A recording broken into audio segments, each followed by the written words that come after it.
Hey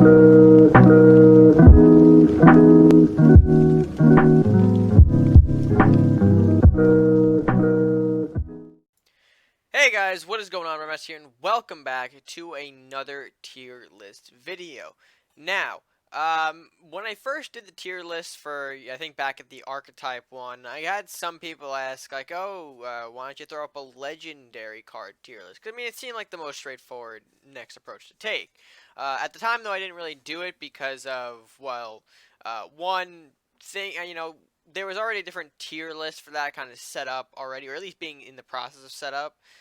So I just kind of wanted to let that flourish rather than put my own stuff up. And two, my last tier lists weren't that well received. Of course, different opinions kind of clashed, and some people were upset at me for that, but some time has certainly passed since then.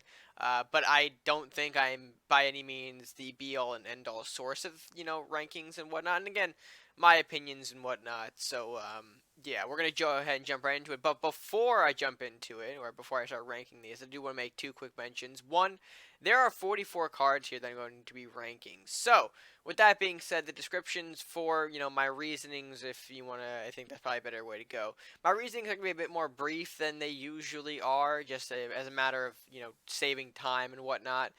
So again, not as elaborate. If you do want me to elaborate on maybe a certain ranking, you can go ahead and maybe leave a question down below or a thought down below, and hopefully I can respond a little bit better rather than, put all of it into the video itself. So if you have any specific questions regarding a certain ranking, comment section down below, I will be sure to answer it. And two, the rankings I have here are based on a more individualistic approach, and what I mean by that is simply, just because, or at least a better example to kind of illustrate this point here. Just because Awakening right now in, where we currently are, Awaken is one of the strongest decks, but that does not really qualify Saurus himself to be a S tier card, if that kind of makes sense. So, again, more of an individualistic approach, just because if a card is included in a certain deck and that deck does well, it doesn't really guarantee that the card itself is going to be an S tier ranked card.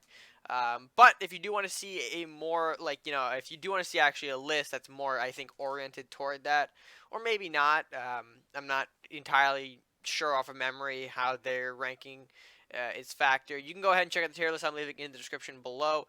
That is, or at least that will, of course, take you to a tier list created by our community that has not only the legendary cards, but all the cards. And I believe maybe more of a, I guess, like, meta-interpreting tier list, hopefully. Again, I can't recall off the top of my memory, but they'll probably correct me in the comment section if I'm wrong anyway. So, yeah. But with that being said, let's go ahead and start ranking. As you can see, we have our first card. It's Koru, so let's go ahead and rank him, see where he ends up. Alright, so first up is Koru, and Koru is actually be starting off pretty strongly for our list, going to be jumping into an A tier section. It's a great little ninja tool to act as a removal, the 5 attack, and the stealth, and of course regaining stealth and movement based on hit of a unit, which is also nice. However, he does rank in A because of course he can't really perform his little move and sneak after he hits buildings, so there is sort of like a problem there. As well as, if he, the nature of stealth itself is kind of easily avoidable. So once you kind of work yourself around that, he just becomes a 5/4 that's kind of left out in the open. If you play it the right way, he can be pretty easily avoided. So, but still, A tier card for sure. I probably recommend that most ninja decks try to run him if you possibly can. Moving right along, and of course I'm not going to make any transitions, or else I'd have 44 clips to kind of transition from. It's going to be Andrew, and Andrew, unlike Koru, is going to be a solid B tier for me. I mean, there's really not much noteworthy about Andrew. He's a good last will boss monster, but I mean, he kind of just grows a little bit. It's a card that keeps growing, and to me, it doesn't really. It's a decent card. There's nothing noteworthy to make him good or to make him bad, so he just kind of sits in the middle at a B tier. Going forward, though, we got Arcanon. Arcanon I'm going to throw up in the A tier, actually, because, of course, he is a really fun card. Great tool to throw off your opponent's spells. Of course, the burn, removal, buffs, etc. He can, of course, throw that right off. However, he does sit in the A tier because that same randomness can easily backfire on you. So, you do have to be careful about, how you play Arcanon and, what kind of spells you're running if you include Arcanon in a deck. So, kind of a little mindfulness there, but overall, I think it's a strong inclusion. And plus, the life steal as well, a very powerful tool that is tricky to get around, especially with 7 health. It's a decently beefed up unit. Going forward, though, we've got Leanna, and similar to Arcanon, I will throw her up in the A tier. Now, for me, she just kind of suddenly provides a 10 HP wall to protect units, and that's certainly a high benefit. Although A tier for me, because of her cost, she does come out pretty late in the game, and be it rightfully so. We don't want a 10 HP wall showing up turn 7 or turn 6, but you know, she really I'm kind of in the same mindset with her as Andrew. Again, there's not really too much, but I think the 10 HP wall is sort of a good factor and definitely pushes her up into that A tier. Although not in S tier, again, primarily due to cost. I think 9 is a little late, and most people have other plans or other combos by turn 9 rather than let me just throw a 10 HP wall out and end the turn. That's really not as impactful as maybe playing a bunch of combos, doing some removal, etc., etc. So, throwing her up in the A tier. And then we have Beastmaster. Beastmaster, I'm going to throw up in our B tier. Certainly useful for some extra bodies. Of course, the beasts that he summons are useful. However, he is quite easily counterable, that 3/3 body. I mean, you can hide it, but with removal and burn existing, it's going to be hard for you to keep Beastmaster alive, especially against one of those two decks, be it Warlock or Pirates, and things like Dagger Storm and bleed effects like that can certainly take Beastmaster down as well. And so, with Beastmaster having that self-destruct option of if he goes down, all beasts go down, I definitely see him as a bit of a risk to throw in there. Although certainly useful if you need the extra bodies, and if you can keep him well protected enough, I think he is well worth the inclusion. Next up is the Call for Aid, and again, another solid B tier card. The discounted Rangers are incredible tools to have at your disposal. However, it does take quite a bit of time to set up, and is often sometimes not worth it depending on the deck that you're facing. If you're being pushed, if you're being heavily pushed against, playing the Call for Aid one turn isn't really going to help your situation. In that sense, it's more like a passing of the turn and really just setting up for your next. So it's a slow card, and I think that slowness does hurt its ranking just a little bit. However, when we talk about Kraxus, which is going to be our next card, he is going up into our S tier. Take all of my shards immediately to make this card. It's a great source of draw, and it's hard to remove given the fact that it does have not only 7 health, 2 of which is from armor, so of course that does regenerate each turn, but also the deflectability, which I fear, well, not I fear, I feel it's a very overlooked ability, but I mean, deflect is probably, I think, one of the best abilities in our game. Of course, not being able to be targeted by spells is certainly big. It kind of grants this unit immunity from burn or hard removal. Of course, not, like AoE burn, not like Dragon's Fire, Flamestorm, but just like the specific ones that require a target. Your Disintegrates, your Mercenaries Executions, your Murders. Those all are kind of blocked off by Kraxus' Deflect, and that's, to me, one of his best factors. But also the draw is probably, a close second to that, if not tied, for, its better ability. Of course, being able to kill off something, get 2 cards, is incredible value, especially if you're facing off against decks that primarily run those weaker units, i.e. token decks, where you can kill off several rats for just, several cards. So, I feel like his draw easily, well, not only his draw, but his draw and deflect are very highly valued factors that kind of put him in an S tier category. At least our first card to reach the S tier category. Moving on, though, we do have Dremoth, and he is going to be another B tier card. Great stats and has a decent ability for healing, but honestly, you would have to go out of your way to get him on the board in the first place. He kind of, decks that play him usually, most of the time, revolve around him. I'm not saying that's a bad thing. But, either with extra gold gain or reducing Dremoth's cost, you're going to have to take that extra step to bring out Dremoth, which can hurt, especially if you are, if you have the Dremoth in your hand but no way to summon him. That does leave him as a dead card in your hand and not being able to be used right away, and that can certainly hurt a game, especially depending on where the game is at. So, although, again, once you do get him out, very big boy, 9/12, and of course, I believe he also has a deflect, I think. I'm not entirely sure. I know he has stalwart. I know he's got that healing ability. He might have deflect as well. I just can't remember off the top of my head. But that, I guess, will be something I have to look into. Anyway, Cargrim going to be our next card. It is going to be now a bit of a surprise for our list. Maybe you're thinking, maybe can't be ranked that high. However, I do put him in the B tier. It's a unique card in terms of acting as a our only sort of global debuff card. And he does provide a bit of a presence when he's played. It kind of just you know it's Cargrim. He becomes the immediate threat when he jumps out on the board, because that debuff certainly hurts if you're not prepared for it. However, he does rank in the B tier because, again, not sort of similar to Dreadmoth, you do have to go out of your way to bring him out into a game. However, the distinctive lack of sacrifice cards to even bring him out on the board in the first place definitely hurts this card's ranking.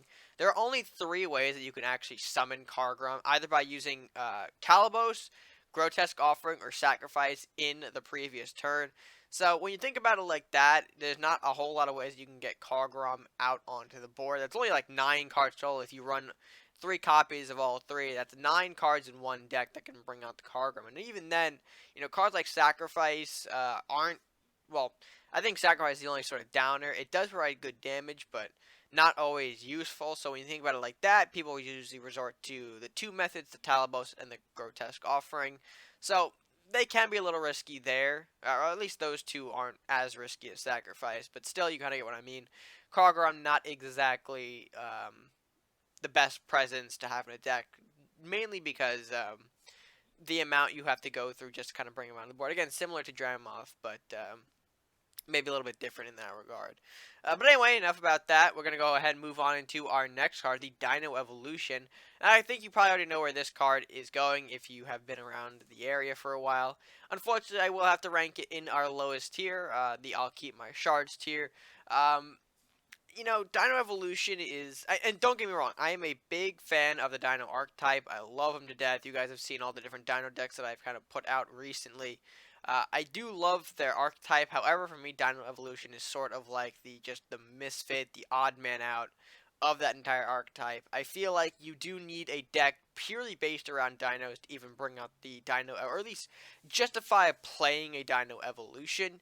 And even then, you do have to wait a very long time to not only use a Dino Evolution, but in terms of setup as well, you have to have at least one baby Dino, or else the entire thing falls flat. And even then, you're not always going to get a peak Dino Evolution play. You will get it, maybe here and there, but you won't get, like maybe 5 T-Rexes, at one point. You might get maybe 1 or 2, and that, in my eyes, is a very big waste of the evolution, because it could have been so much more in that moment.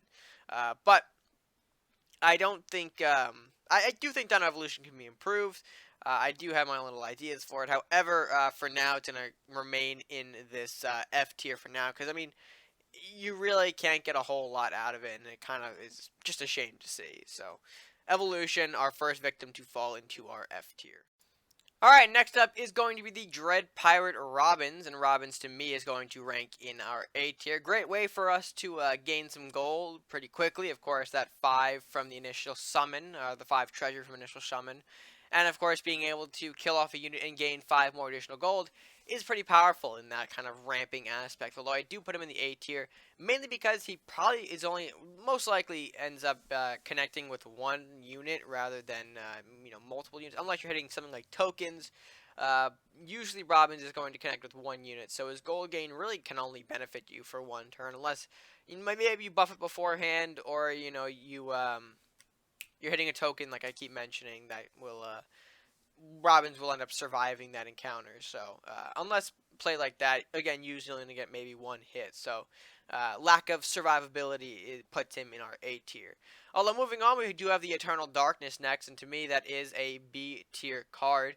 Honestly, Eternal Darkness, it's good for, it's sort of like, you pop out 9 zombies, and wow, that's a surprise. However, the zombies themselves aren't exactly strong units, of course, being at 2-2, they can be easily removed, especially when you have maybe Vikings with Chain Lightning and Chain lightning blade, excuse me, and not to mention the burn from things like Dragon's Fire and Flamestorm from Warlocks can also kill off the zombie horde.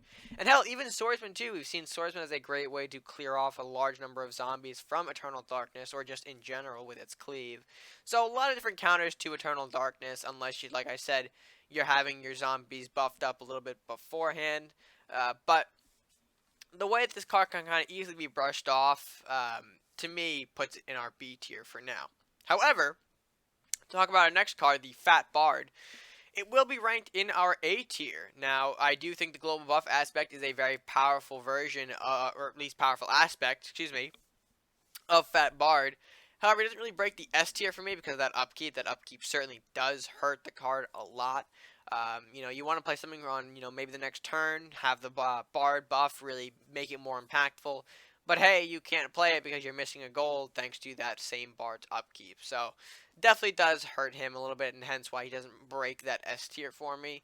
His tendency to kind of bring your pace down just a little bit, which can often be a bit more harmful than useful. So, but still, I think the global buff aspect is very, very powerful from him. I think that's a great aspect to have.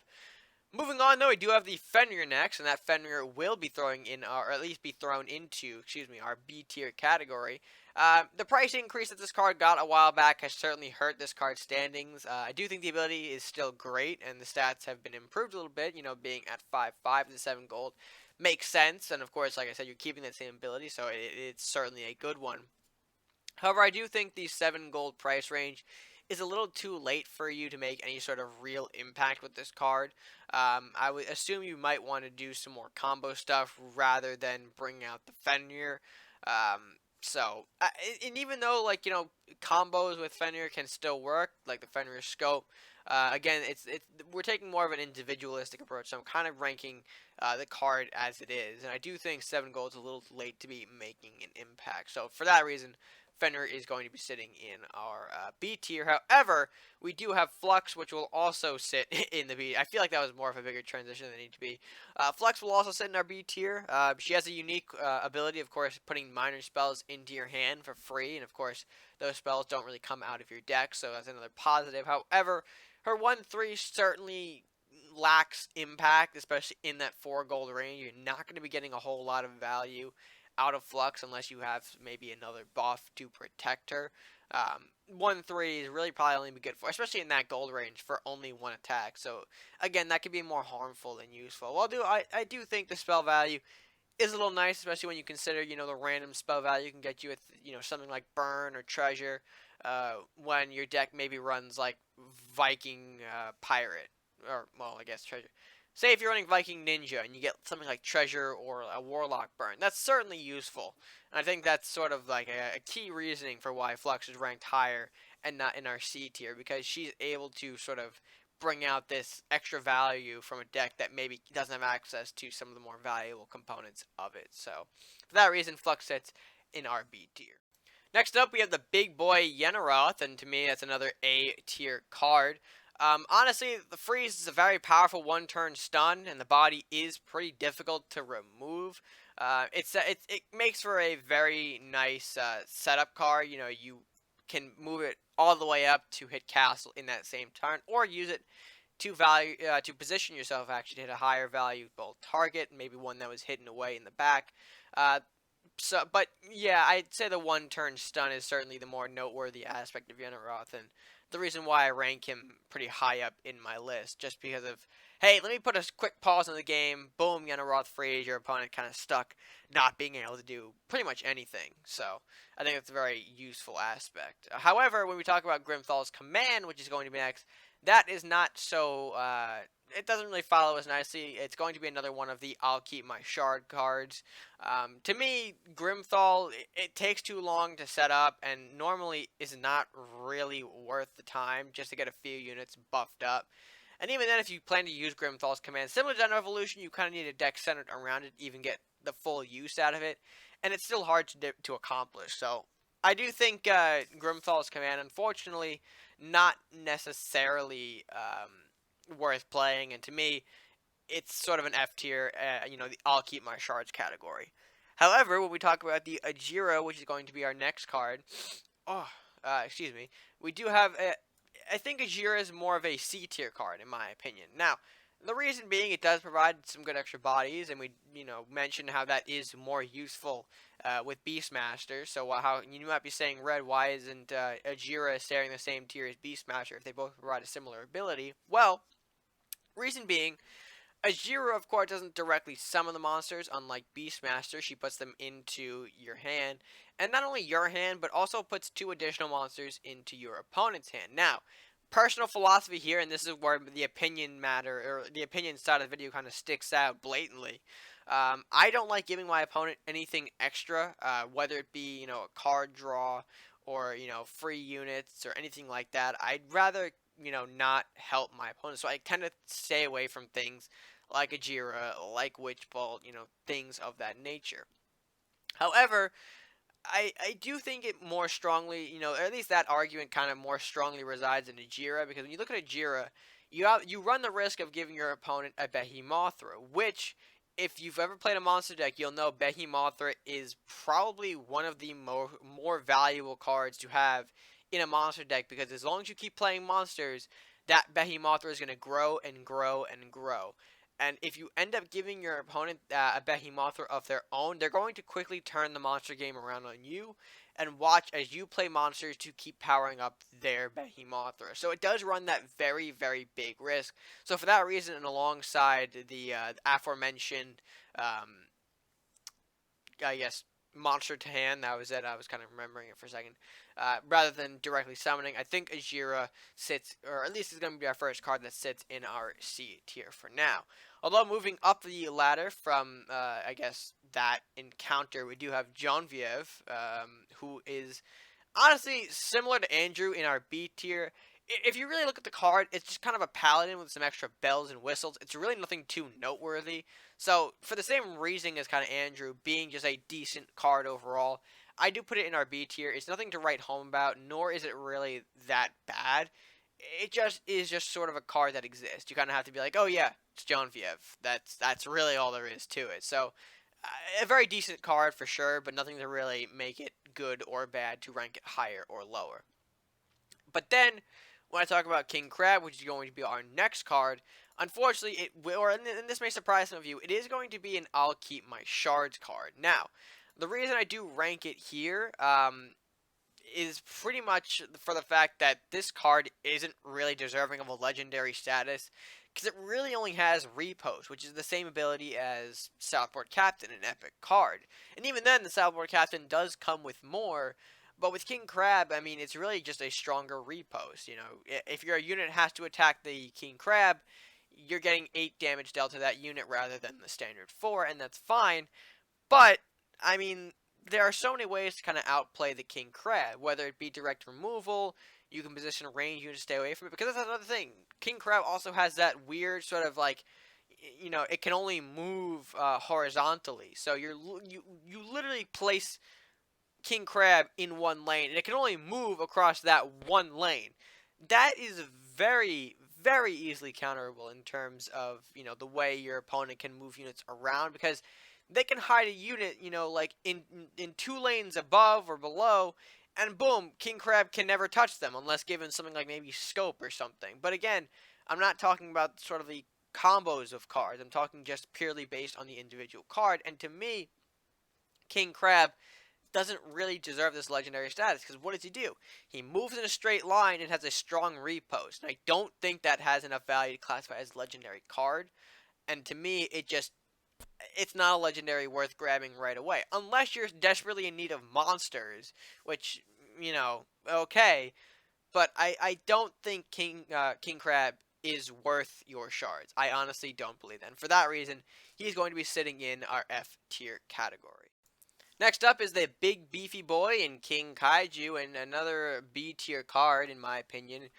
King Kaiju is very strong with his 8/8 stats. However, I do think he lacks kind of impact. Not only his slowness, his stealth is good. Let's kind of back up here. His stealth is nice to have. However, I do think it's kind of hard countered by the fact that he has slow. He can't really make too much use out of it because he only can take maybe 2 steps, forward. And that kind of is very easily predictable in terms of, oh, where's King Kaiju going to be if he, can only move so much in one turn with a stealth. I do think, though, his ranking is saved by the fact that he does, spit out a Kai Jr. when he does die, so that does provide a little extra bit of threatening power to King Kaiju.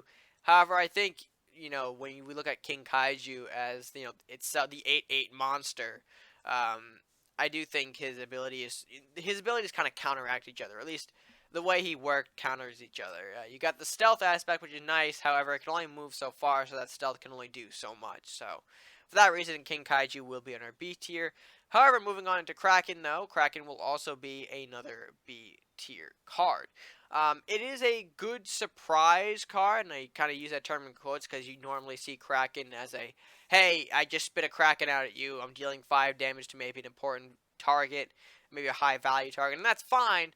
Although I do think 5/5 lacks impact. It's kind of just like throwing a slightly stronger barbarian onto your opponent, which again by that time usually in wherever the gold range is, normally you see maybe a surprise Kraken turn 7, maybe turn 6 if they're lucky. With Kraken, it's a good surprise, but again, lacks impact at 5/5. And when he's out there, unless provided with a crazy buff, can be pretty easily countered once he kind of gets summoned. Like, once you summon, that's it. You have a Kraken, but he's going to die anyway. There's not a whole lot that's going to, save it there. However, moving on to Lore Master, which is going to be our next card, I do think Lore Master is a tier worthy. That's S tier. A tier worthy card. That's the right tier. I do think he's an excellent source of draw, and of course he can be kept hidden behind, your lines, or at least hidden within, behind your castle, that kind of general area. Although I do think he does rank in the A tier because, one, he does take a while to get out. He does cost 5 gold, so playing him kind of exhausts your turn, or at least will normally exhaust, a majority of your turn, if you will. Not only that, but Tarius does fall in the same sort of like easily burned off or easily killed range as a Beastmaster, and by that time, your opponent probably has maybe like a burn, like a blue fire bolt or a disintegrate, maybe something on hand that they kept in their back pocket, and then boom, your Tarius is gone, boom, your source of draw is gone, and your turn has essentially been passed, and that's never really a good sign. So it doesn't really break the S tier for me, but I do think his draw source definitely grants him worthiness of being put into the A tier category. And when we look at our next card, which is going to be Maddie also, in my opinion, deserves to be in this sort of A tier status. And of course, reason being, you're kind of throwing in, or at least, let me back up. The reasoning I put Maddie in A tier is actually for the same reason. It's sort of a dual-edged sword. Double-edged sword? Something along those lines. It's sort of, you run a risk with Maddie, and that's why it doesn't really break the S tier. It's good because, of course, you're getting a free unit out of it. You're getting a random mage out of it, and that could be really good.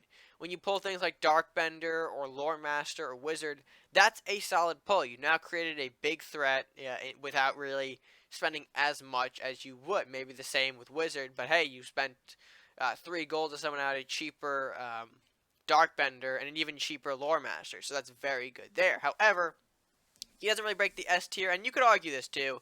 I do think this was a tough decision, probably one of the more tougher decisions on this list. But, that also, the same pool includes things like Saurus and Mage Apprentice and Lich and things that, sure, can be okay, but they're not as impactful as some of the other pulls on the pool. So I do think his kind of pool is both the reasoning why he is in the A tier and the reasoning why he doesn't really break S tier.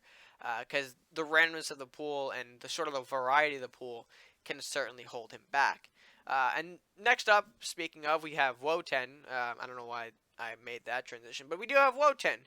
And Wotan, for me, surprisingly enough, I'm going to put in the B tier category. Now, again, this is based more on the individualistic card. And I do think when you look at Wotan by itself, without any of the other things, he is a decently strong card. The deflect, we talked about how deflect is a very, very important ability, and one that I highly favor in my card. So that's why, things like why Kraxus is up there in the S tier.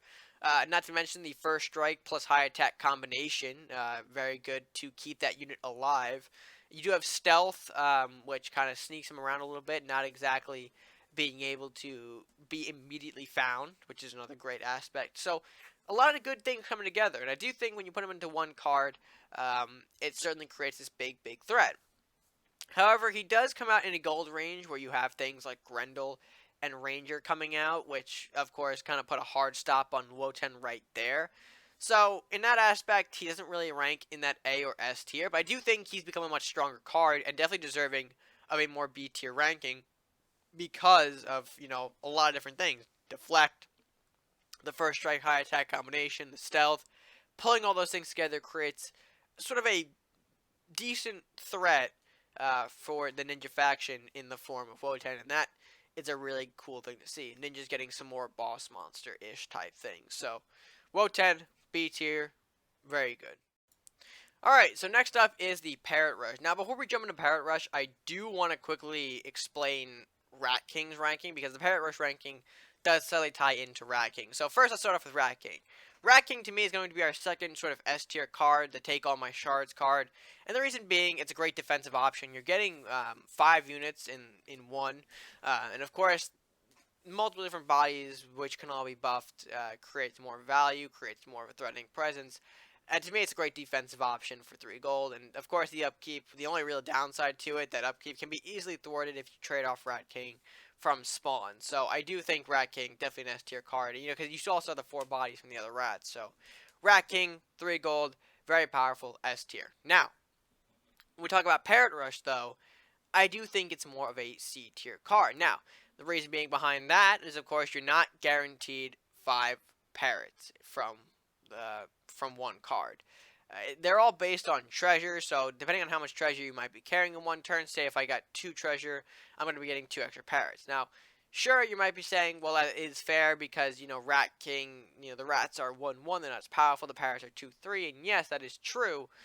But I do think the bodies are more important in this scenario rather than the stat line. The stat lines can be easily manipulated. Things like buffs exist, to which, yeah, hell, even the rats can become parrots if you play the right cards alongside Rat King. So there is that argument there.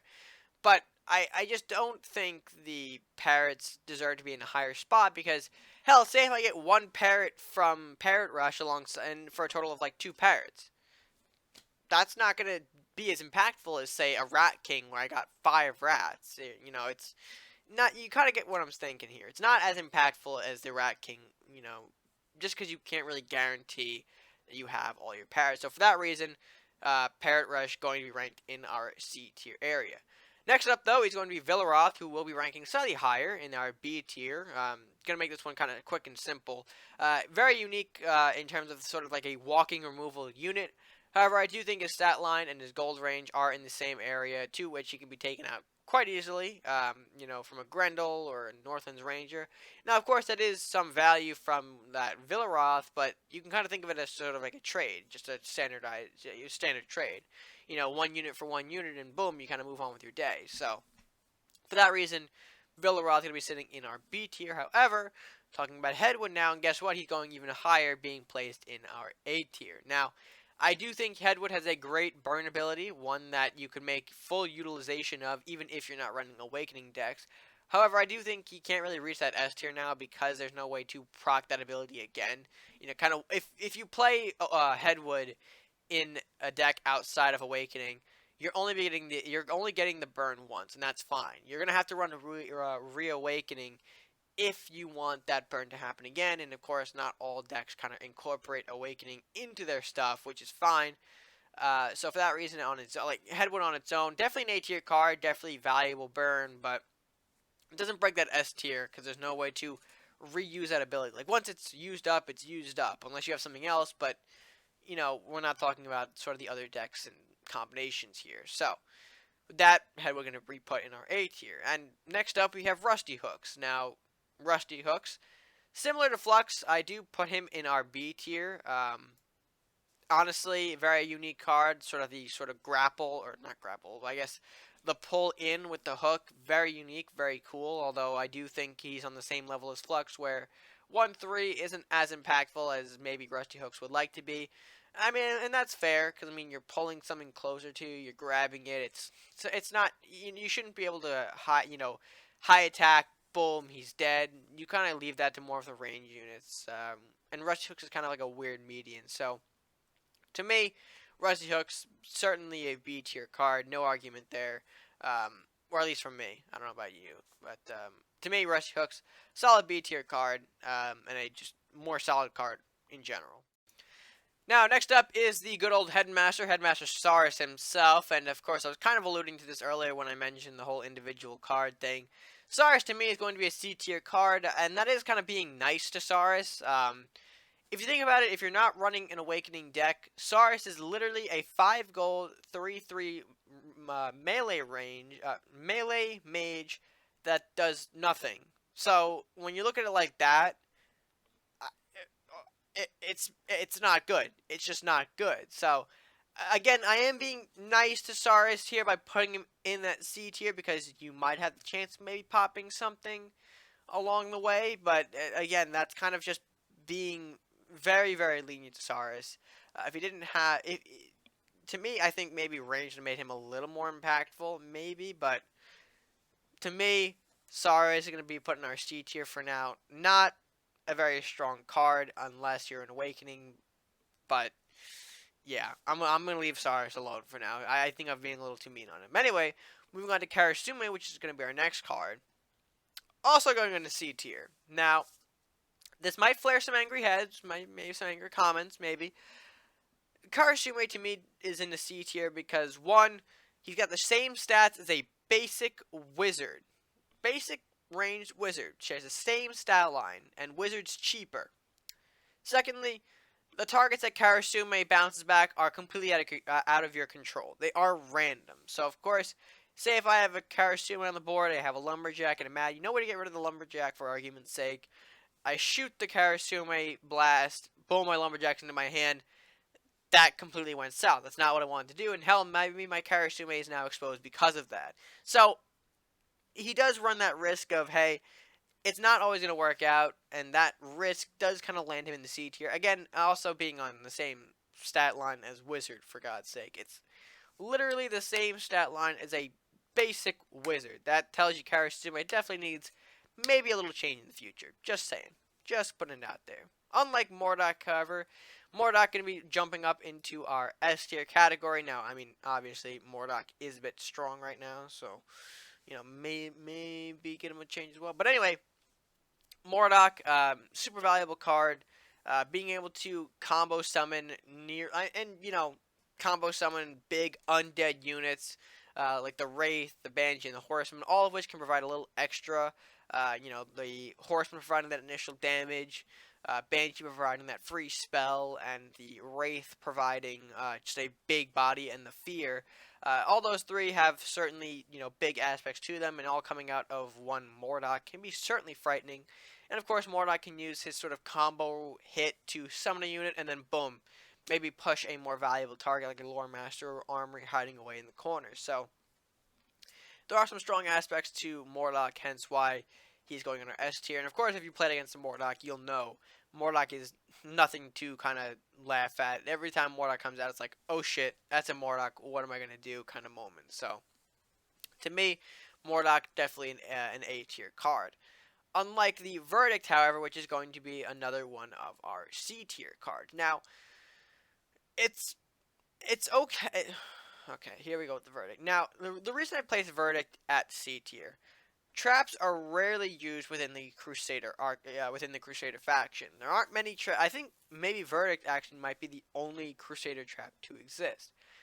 Pair that with the idea that, Ninja Crusader traps aren't as popular as their Ninja Viking counterparts, and the fact that usually people end up running more of the ninja traps anyway in the yellow-purple rather than the Verdict themselves. Probably because they don't really have the Verdict. I'm not sure maybe having Verdict at a lower rarity and giving it to more people would impact Verdict's kind of play at all. But to me, Verdict isn't as powerful. It's just not as powerful. Even though it literally is hard removal in the form of a random target. And I mean, that's another problem too. Random targeting is always not really a good sign.